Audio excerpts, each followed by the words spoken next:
It seems as if everyone is emerging to weigh in on Diddy's predicament. Notably, Suge Knight, one of his fiercest adversaries, has chimed in from his cell. Knight has labeled Diddy as a veritable ticking time bomb within the music scene because he's privy to excessive insider information. He suggested that Diddy's predicament is so precarious that he might disclose everything to the feds to avoid incarceration. The ex-CTO of Death Row Records hinted that the moment Diddy speaks out, the industry could collapse. Suge Knight on Diddy. Indeed, the bad blood between Suge Knight and Diddy runs deep, and now, with Diddy in a precarious state, he has started to divulge significant details about Diddy. Knight initiated his podcast in October 2023 after partnering with Breakbeat, the inaugural hip-hop podcast network founded by David Mays of The Source magazine.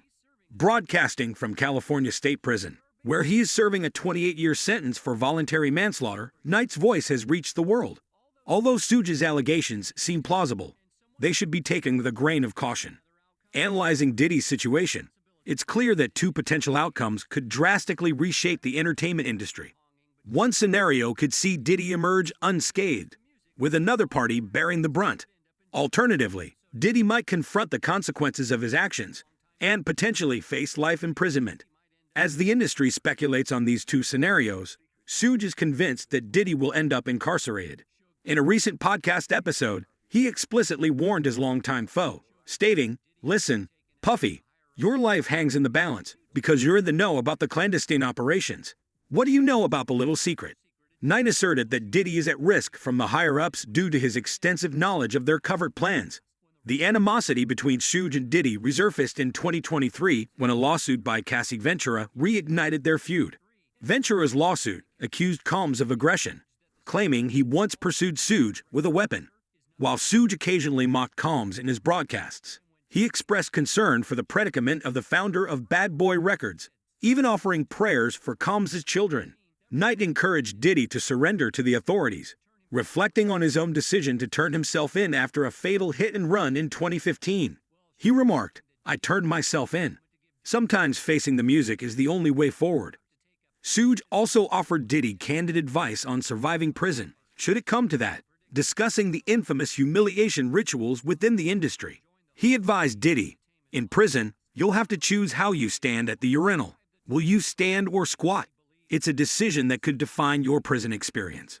Chris Cuomo, speaking on the Valuetainment podcast, voiced skepticism about the legitimacy of the investigation surrounding Diddy. The former CNN anchor downplayed the potential outcomes for the Bad Boy CEO and anticipated a RICO case brewing against him.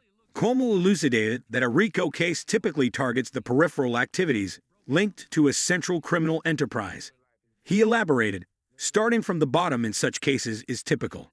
They aim to catch the small fish first, gathering subpoenas and a wealth of communication evidence, which is abundant because everyone is interconnected.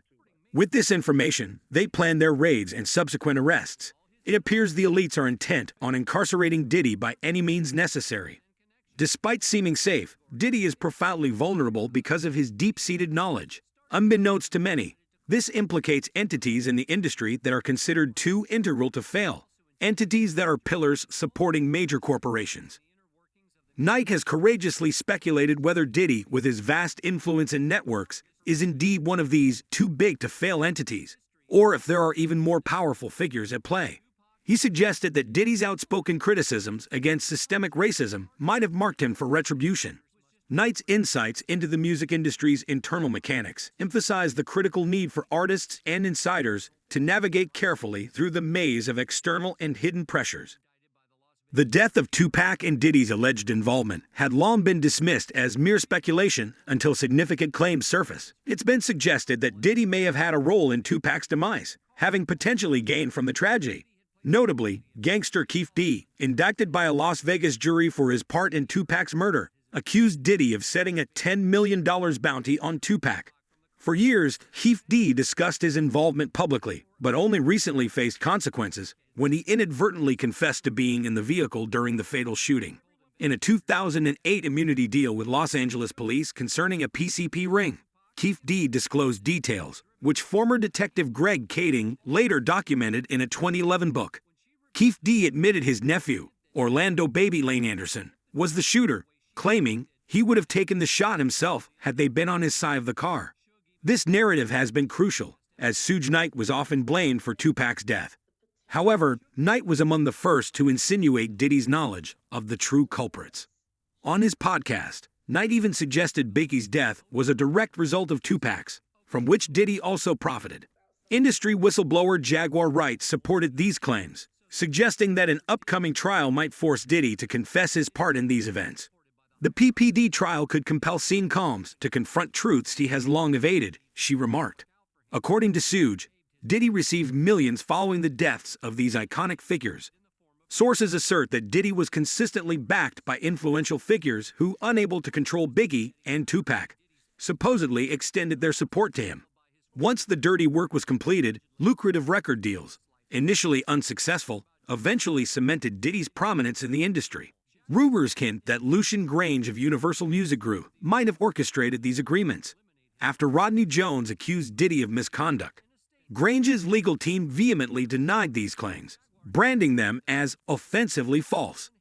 Grange's attorneys threatened legal action against Jones for allegedly misusing his legal license to levy false criminal accusations.